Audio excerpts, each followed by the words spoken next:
नमस्कार दोस्तों, life high education class में आप स्वागत है, अभिनंदन है। आज जो मैं सत्र लेकर आया हूँ, कहानी है गुल्ली डंडा। कहानी है जो प्रेमचंद जी का है। शुरुआत करते हैं।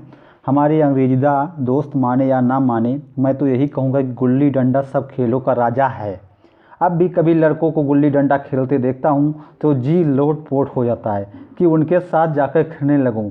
ना लान की ज़रूरत पड़ती, ना कोर्ट की ज़रूरत पड़ती, ना नेट की ज़रूरत पड़ती, ना थापी की।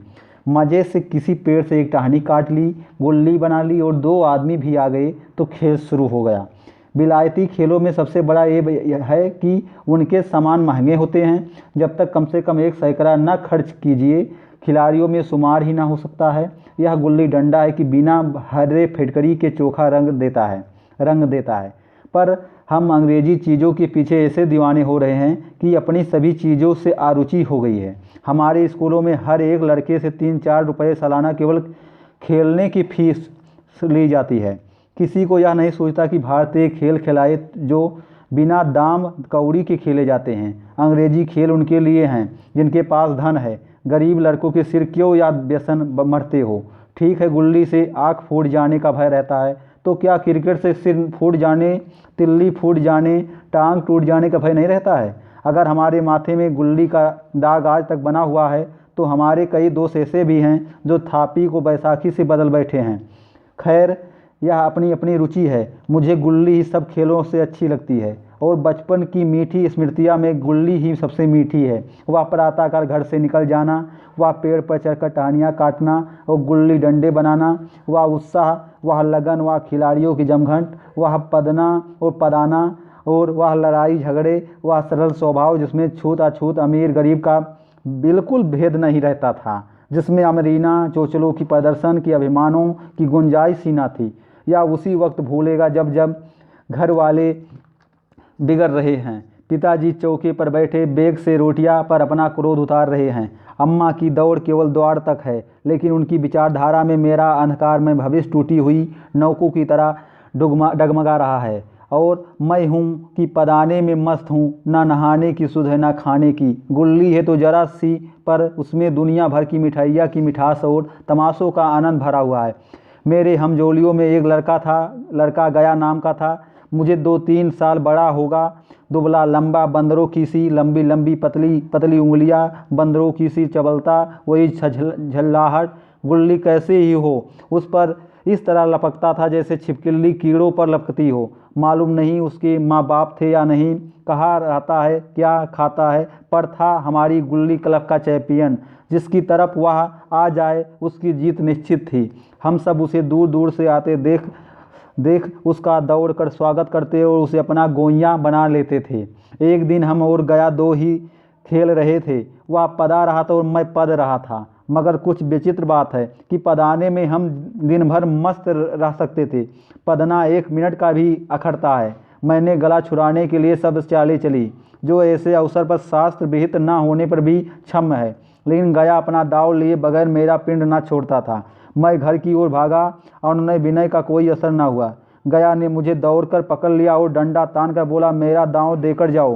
पदाया तो बड़े बहादुर बन के पदने के बेर क्यों भागे जाते हो। तुम दिन भर पदाओ तो मैं दिन भर पदता रहूं।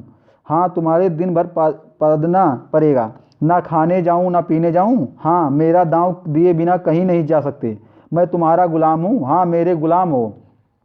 मैं घर जाता हूँ, देखूं मेरा क्या कर लेते हो। घर कैसे जाओगे, कोई दिल लगी है। दांव दिया है, दांव लेंगे। अच्छा, कल मैंने अमरूद खिलाया था, वह लौटा दो। वह तो पेट में चला गया, निकालो पेट से। तुमने क्यों खाया मेरा अमरूद। अमरूद तुमने दिया तब मैंने खाया, मैं तुमसे मांगने ना गया था। जब तक मेरा अमरूद ना दोगे मैं दांव ना दूंगा। मैं समझता था न्याय मेरी ओर है, आखिर मैं किसी स्वार्थ से ही उसे अमरूद खिलाया होगा। कौन निस्वार्थ किसी के साथ सलूक करता है। भिक्षा तक तो स्वार्थ के लिए ही देते हैं। जब गया ने अमरूद खाया तो फिर उसे मुझसे दांव लेने का क्या अधिकार है। रिश्वत देकर तो लोग खून पचार लेते हैं।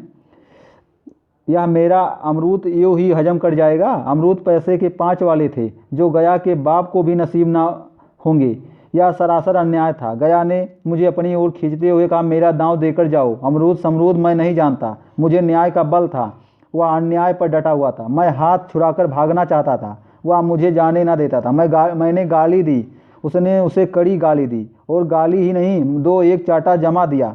मैंने उसे दांत काट लिया। उसने मेरी पीठ पर डंडा जमा दिया। मैंने रोने लगा।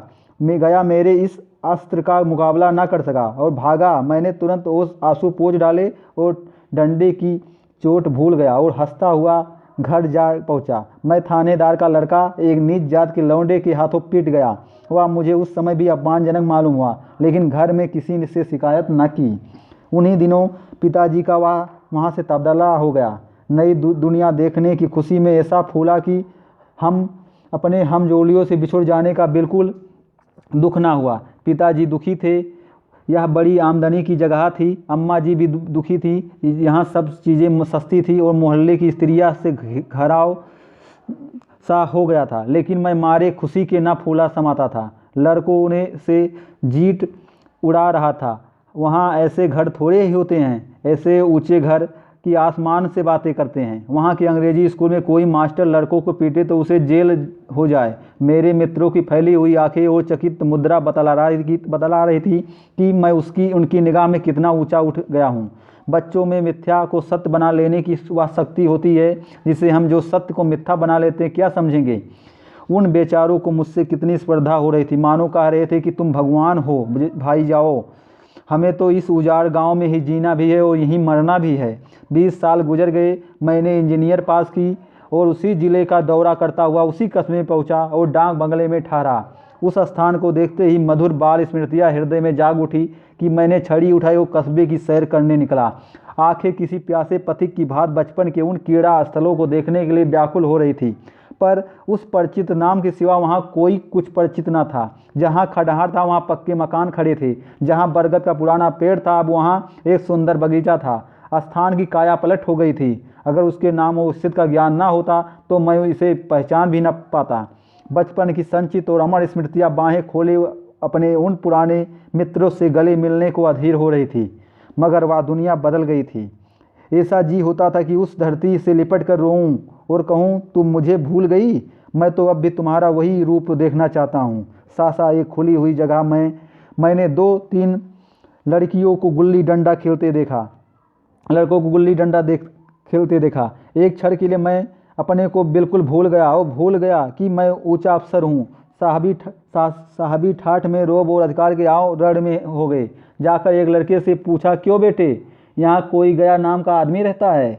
एक लड़के ने गुल्ली डंडा समेटकर सामे हुए स्वर में कहा, कौन गया चमार? मैं यो ही कहा, हाँ वही, गया नाम का कोई आदमी है तो शायद वही हो। हाँ है तो जरा उसे बुला ला सकते हो? लड़का दौड़ा हुआ गया और एक क्षण में एक 5 हाथ के काले देव को साथ ले आता दिखाई दिया। मैं दूर से ही पहचान गया। उसकी ओर लपकना चाहता था कि उसे गले लिपट जाऊं, पर कुछ सोचकर रह गया। वो बोला, कहो गया, मुझे पहचानते हो? गया ने झुककर सलाम किया। हाँ मालिक, भला पहचानूंगा क्यों नहीं। आप मज़े में रहे, बहुत मज़े में। तुम अपनी कहो। डिप्टी साहब का साइंस हूँ। मतई, मोहन, दुर्गा या सब कहाँ गए? कुछ खबर नहीं। मतई तो मर गया, दुर्गा व मोहन दोनों डाकिये हो गए हैं। आप? मैं तो जिले का इंजीनियर हूँ। सरकार तो पहले ही बड़े जहीन थे। अब कभी गुल्ली डंडा खेलते हो? गया ने मेरी ओर प्रसन्न की आंखों से देखा। अब गुल्ली डंडा क्या खेलेंगे सरकार, अब तो पेट के धंधे में से छुट्टी नहीं मिलती है। आओ आज तुम खेलें, तुम पदाना हम पा देंगे। तुम्हारा एक दांव हमारे ऊपर है, वह आज ले लो। गया बड़ी मुश्किल से राजी हुआ। वह 18 टके का मजदूर, मैं एक बड़ा अफसर, हमारा उसका क्या जोड़। बेचारा झेप रहा था, लेकिन मुझे भी कुछ कम झेपना थी। इसलिए नहीं कि मैं गया के साथ खेलने जा रहा हूँ, बल्कि इसलिए कि लोग इस खेल को अजूबा समझकर इसका तमाशा बना लेंगे और अच्छी खासी भीड़ लग जाएगी। उस भीड़ में वह आनंद कहाँ रहेगा। पर खेल बगैर तो रहा नहीं जाता था। आखिर निश्चय हुआ कि दोनों जने बस्ती से दूर जाकर एकांत में खेलेंगे। वहाँ कौन देखने वाला बैठा होगा। मज़े से खेलेंगे और बचपन की उस मिठाई को खूब रस लेकर खाएंगे। मैं गया को लेकर डाक बंगले पर आया और मोटर में बैठकर दोनों मैदान की ओर चले। साथ में एक कुल्हाड़ी ले ली। मैं गंभीर भाव धारण किए हुए था, लेकिन गया इसे अभी तक मजाक ही समझ रहा था। फिर भी उसके मुख पर उत्सुकता या आनंद का कोई चिन्ह न था। शायद वह हम दोनों में तो जो अंतर हो गया था उसे सोचने में मगन था। मैंने पूछा, हमारी कभी याद आती थी गया? सच कहना। गया छेपता हुआ बोला, मैं आपको क्या याद करता हूँ हुजूर, किस लायक हूँ? मैं आपके साथ कुछ दिन खेलना बदा था, नहीं मेरी क्या गिनती। मैंने कुछ उदास होकर कहा, लेकिन मुझे तो बराबर तुम्हारी याद आती थी। तुम्हारा वह डंडा जो तुमने तान कर जमाया था, याद है ना? गया ने पछताते हुए कहा, वह लड़कपन था सरकार, उसकी याद ना दिलाओ। वह मेरे बाल जीवन की सबसे रसीली याद है। तुम्हारे उस डंडे में जो रस था, वह तो अब ना आदर सम्मान में पाता हूँ ना धन में। कुछ ऐसी मिठास थी उसमें कि आज तक उसमें मन मीठा होता रहता था। इतनी देर में हम बस्ती से कोई 3 मील निकल आए। चारों तरफ सन्नाटा था। पश्चिम की ओर कोसों तक भीमताल फैला हुआ था, जहाँ आकर हम किसी समय कमल पुष्प तोड़ ले जाते थे और उसके झुमके बनाकर कानों में डाल लेते थे। जेठ की संध्या केसर में डूबी चली आ रही थी। मैं लपक कर एक पेड़ पर चढ़ गया और एक टहनी काट लाया। चटपट गुल्ली डंडा बन गया। खेल शुरू हो गया। मैंने गुच्ची में गुल्ली रखकर उछाली। गुल्ली गया के सामने निकल गई। उसने हाथ लपकाया जैसे मछली पकड़ रहा हो। गुल्ली उसके पीछे जाकर गिरी। यह वही गया है जिसके हाथों में गुल्ली जैसे आप जाकर बैठ जाती थी। वह दाहिने बाएं कहीं हो, गुल्ली उसकी हथेलियों में ही पहुंचती थी, जैसे गुल्लियों पर उसकी बंसी कर डाल देता हो। नई गुल्ली, पुरानी गुल्ली, छोटी गुल्ली, बड़ी गुल्ली, नोकदार गुल्ली, सपाट गुल्ली, सभी उसे मिल जाती थी, जैसे उसके हाथों में कोई चुम्बक हो जो गुल्लिया को खींच लेता हो। लेकिन आज गुल्ली को उससे वह प्रेम नहीं रहा। फिर तो मैंने पदाना शुरू किया। मैं तरह तरह की धांधलियाँ कर रहा था। अभ्यास की कसर बेईमानी से पूरी कर रहा था। हुच जाने पर भी डंडा खेले जाता था। हालांकि शास्त्र के अनुसार गया की बारी आनी चाहिए थी। गुल्ली पर ओछी चोट पड़ती थी, वह जरा दूर पर गिर पड़ती थी तो मैं झटपट उसे खुद उठा लेता और दोबारा टार लगाता। गया यह सारी बेकायदगियाँ देख रहा था, वह कुछ ना बोलता था, जैसे उसे सब कायदे कानून भूल गए हैं। उसका निशाना कितना अचूक था। गुल्ली उसके हाथ से निकलकर टर्न से डंडे में आकर लगती थी। उसके हाथ से छूटकर उसका काम था डंडे से टकरा जाना, लेकिन आज वह गुल्ली डंडे में लगती ही नहीं थी। कभी दाहिने जाती, कभी बाएं, कभी आगे, कभी पीछे। आधे घंटे पादने के बाद एक बार गुल्ली डंडे में आ गई। मैंने धांधली की। गुल्ली डंडे में नहीं लगी है, बिल्कुल पास से गई है, लेकिन लगी नहीं है। गया ने किसी प्रकार का असंतोष न प्रकट किया। ना लगी होगी। डंडे में लगती तो क्या मैं बेईमानी करता? नहीं भैया, तुम भला बेईमानी करोगे? बचपन से मजाल था कि मैं ऐसा घपला करके जीता बचता। यही गया गर्दन पर चढ़ बैठता था, लेकिन आज मैं उसे कितनी आसानी से धोखे दिए चला जाता हूँ। गधा है, सारी बातें भूल गया है। सासा गुल्ली फिर डंडे में लगी और इतने जोर से लगी कि जैसे बंदूक से छूटी हो। इस परमार के सामने अब किसी तरह की धांधली करने का साहस मुझे इस वक्त भी ना हो सका। लेकिन क्यों ना एक बार सच को झूठ बतलाने की चेष्टा करूं। मेरा हरज ही क्या है। मान गया तो वाह, नहीं तो 2-4 हाथ पादना ही तो पड़ेगा। अंधेरे का बहाना करके जल्दी से गला छुड़ा लूँगा, फिर कौन दाव देने आता है। गया ने विजय के उल्लास से में कहा, लग गई टन से बोली। मैंने अनजान बनने की चेष्टा करके कहा, तुमने लगते देखा? मैंने तो नहीं देखा। टन से बोली है सरकार। और जो किसी ईंट में लग गई हो तो? मेरे मुख से यह वाक उस समय कैसे निकला, इसका मुझे खुद आश्चर्य है। इस सत्य को झुटलाना वैसे ही था जैसे दिन को रात बतलाना। हम दोनों ने गुल्ली को डंडे में जोर से लगते देखा था, लेकिन गया ने मेरा कथन स्वीकार कर लिया। हाँ, किसी ईंट में ही लगी होगी सरकार। डंडे में लगती तो इतनी आवाज़ ना आती सरकार। मैंने फिर पदाना शुरू कर दिया, लेकिन इतनी प्रत्यक्ष धांधली कर लेने के बाद गया की सरलता पर मुझे दया आने लगी। इसलिए जब तीसरी बार गुल्ली डंडे में लगी तो मैंने बड़ी उदारता से दांव देना तय कर दिया। गया ने कहा, अब तो अंधेरा हो गया भैया, कल पर रखो। मैंने सोचा कल बहुत सा समय होगा, यहाँ ना जाने कितनी देर पड़ाओगी, इसलिए इसी वक्त मामला साफ कर लेना अच्छा होगा। नहीं, अभी बहुत उजाला है, तुम अपना दांव ले लो, गुल्ली सूझेगी नहीं। कुछ परवाह नहीं। गया ने पदाना शुरू किया, पर उसे अब बिल्कुल अभ्यास न था। उसने 2 बार टार लगाने का इरादा किया, पर दोनों ही बार हुच गया। 1 मिनट से कम में वह दांव पूरा कर चुका। बेचारा घंटा भर पदा पर 1 मिनट में ही अपना दांव खो बैठा। मैंने अपने हृदय की विशालता का परिचय दिया। एक दांव और खेल लो, तुम पहले ही हाथ में हुच गए। नहीं भैया, अब अंधेरा हो गया है, तुम्हारा अभ्यास छूट गया है क्या? कभी खेलते नहीं?